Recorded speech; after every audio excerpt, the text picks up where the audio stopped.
ایک اور شبہ یہ ہے کہ روزہ رکھتے وقت بہت سارے احباب اپنی زبان سے روزے کی نیت کرتے ہیں، تو لوگ اعتراض کرتے ہیں کہ جی زبان سے نیت کرنا کہیں سے ثابت نہیں ہے، اپنی زبان سے لفظ نہ کہا کرو۔ حالانکہ اپنی زبان سے کہنا کہ میں روزہ رکھتا ہوں یہ حدیث پاک سے ثابت ہے۔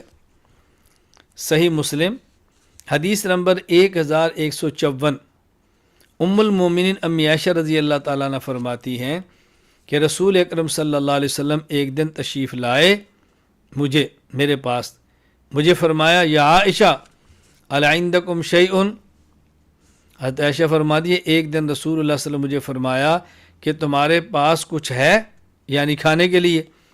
میں نے کہا یا رسول اللہ ما عندنا شیء، ہمارے پاس کچھ بھی نہیں۔ فرمایا فإنی صائم، میں روزہ رکھ لیتا ہوں۔ دیکھو زبان سے فرمایا۔ اچھا اسی طرح سنن ابی داؤد حدیث نمبر 2457، امی عائشہ رضی اللہ عنہ فرماتی ہیں کان رسول اللہ صلی اللہ علیہ وسلم اذا دخل علی قال هل عندکم طعام فاذا قلنا لا قال انی صائم۔ کتنی واضح حدیث ہے کہ جب رسول اللہ صلی اللہ علیہ وسلم میرے پاس تشریف لاتے اور مجھ سے پوچھتے کہ کھانا ہے، میں کہتی نہیں، آپ فرماتے انی صائم، میں روزہ رکھ لیتا ہوں۔ اللہ زبان سے فرماتے۔ صحیح بخاری باب اذا نوى بالنہار صوما، دیکھیں ذرا، باب اذا نوى بالنہار صوما، اگر کوئی شخص نیت کرے روزے کی دن کے وقت، نوا کے لفظ موجود ہے۔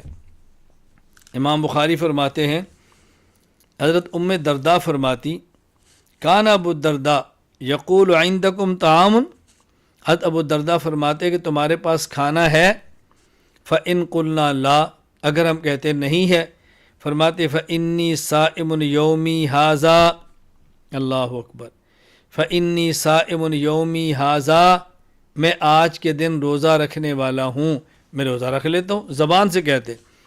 آگے امام بخاری فرماتے ہیں وَفَعَلَهُ ابو طلحۃ وابو ہریرۃ وابن عباس وحذیفہ رضی اللہ عنہم، ایسے ابو طلحہ نے بھی فرمایا، ابو ہریرہ نے فرمایا، ابن عباس نے فرمایا، حضرت حذیفہ نے فرمایا۔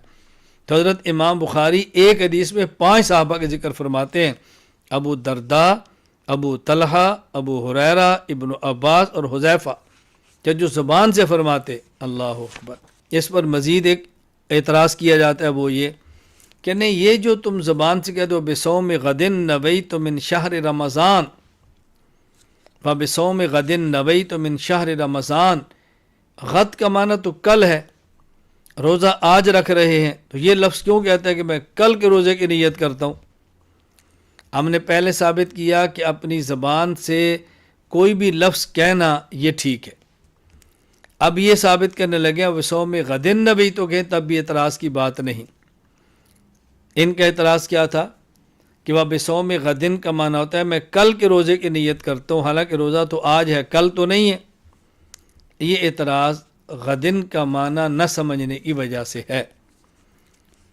حضرت علامہ سید محمود آلوسی رحمہ اللہ تعالی، وفات 1270 ہجری، قرآن کریم کی آیت ارسل معنا غدا یرتا ویلعب کے تحت فرماتے ہیں وَهُوَ يُطْلَقُ عَلَى الْيَوْمِ الَّذِي يَلِي يَوْمَكَ وَعَلَى الزَّمَنِ الْمُسْتَقْبَلِ مُطْلَقًا، کہ حضرت یوسف علیہ السلام کے بھائیوں نے اپنے والد سے عرض کیا آپ ہمارے ساتھ یوسف کو بھیجیں تاکہ ہم کھیلیں، ارسل معنا غدن، کل ہمارے ساتھ بھیجیں۔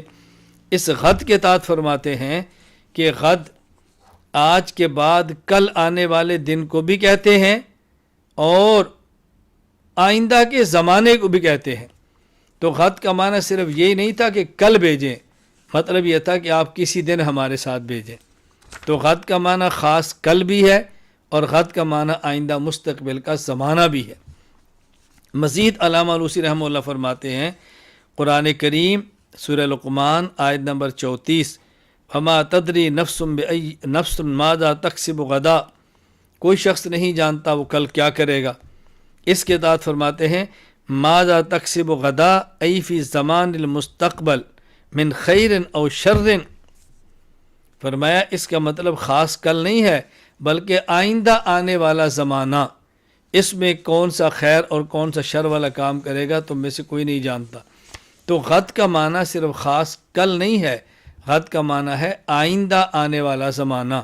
بَبِصَوْمِ غَدٍ نَبَیْتُ مِنْ شَہْرِ رمضان کا معنی زمان مستقبل، یعنی گویا روزہ رکھنے والا کہہ رہا ہے کہ میں زمانے مستقبل میں جو زمانہ ہے اگلا، میں اس میں روزہ رکھنے والا ہوں، یعنی طلوع صبح صادق سے لے کے غروب آفتاب تک کا جو زمانہ ہے میں اس میں روزہ رکھوں گا۔